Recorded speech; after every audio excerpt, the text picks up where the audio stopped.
What if I were to tell you that the X-Men films lied to you?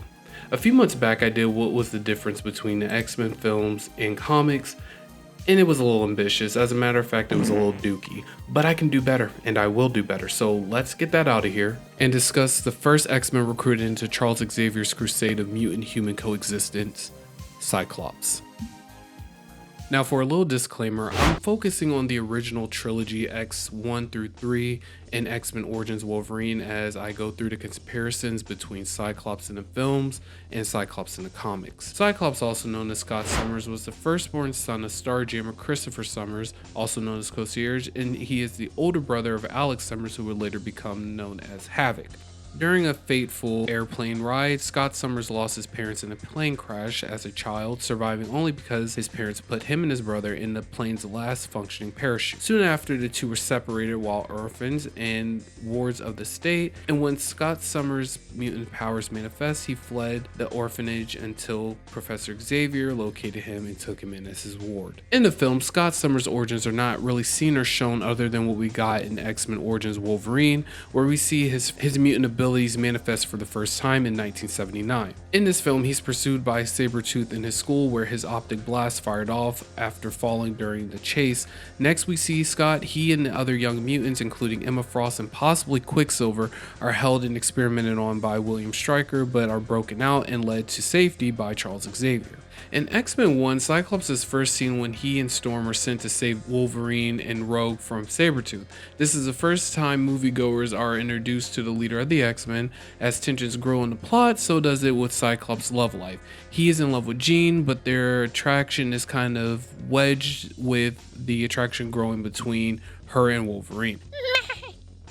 Now, in the first film, there are hints that he is the leader of the X-Men and steps further into that role when Professor Xavier is decommissioned and leads the X-Men to the final battle at Liberty Island, where they are able to defeat Magneto and the Brotherhood of Evil. In its sequel, X-Men United, Cyclops takes more of a supporting role to his powerful girlfriend Jean Grey and Weapon X Renegade Wolverine. In fact, he spends most of the movie brainwashed. However, we are treated to a fight scene that somewhat gives us insight to his fighting prowess until he's knocked unconscious by Lady Deathstrike. In his final appearance in X-Men The Last Stand, Scott is still grieving over the death of Jean, while also hearing her voices through his head with their psychic rapport they share. These voices drive him to the scene of Jean's death, where he, being angry, uses his optic blast to shoot the water, thus breaking Jean out of her psychic cocoon.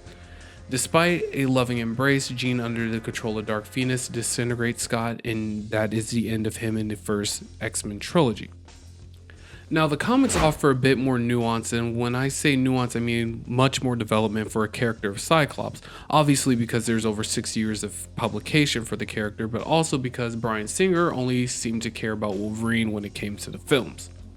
In the comics, Cyclops is the leader of the X-Men, who in his early years jumps into action on the X-Men's first mission, going head to head with Magneto and later taking on threats like the Vanisher, Ernest the Untouchable, the Blob, and much more.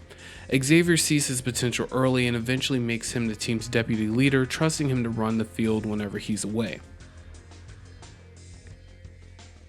During those early years, Scott quietly falls for Jean Grey but keeps his feelings locked down, afraid of getting hurt again or terrified his uncontrollable blast might hurt her or anyone else he cares about.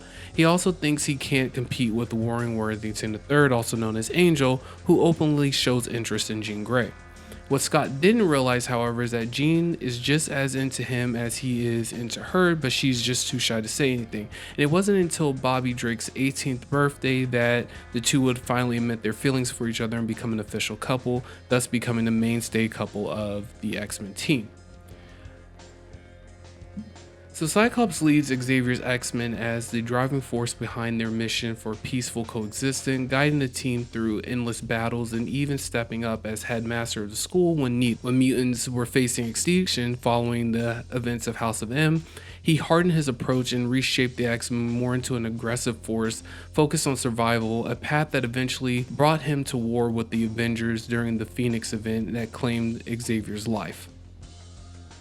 However, rising from that, he evolved into an evolutionary figure who blended Xavier's peaceful vision with Magneto's militant edge, becoming a symbol for all mutant kind.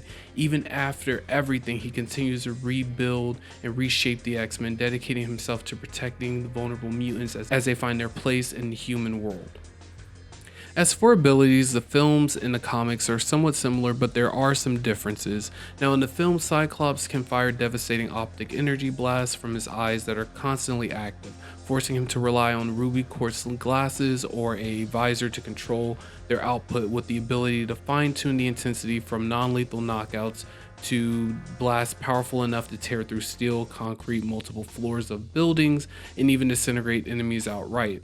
Beyond his powers, Scott is a highly trained hand-to-hand combat fighter, expert pilot, and precise marksman, gifted engineer, and improving field leader who has guided the X-Men through countless missions while teaching and training the next generation of mutants. However, in the comics, Cyclops fires optic concussive forces from his eyes, not heat, drawing near limitless energy from another dimension that his mind subconsciously regulates, allowing him to vary width, range, and power, from precise strikes to blast strong enough to puncture steel, topple massive structures, overwhelm energy absorbers, and potentially reach nuclear level output if fully unleashed. Paired with his raw powers, Scott has supernatural spatial awareness that lets him ricochet beams from pinpoints accuracy, resist his own energy, and partially withstand his siblings' powers.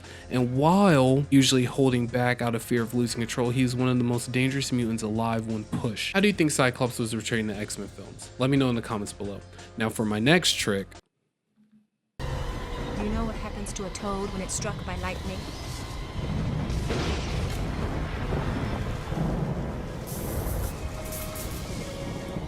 The same thing that happens to everything else.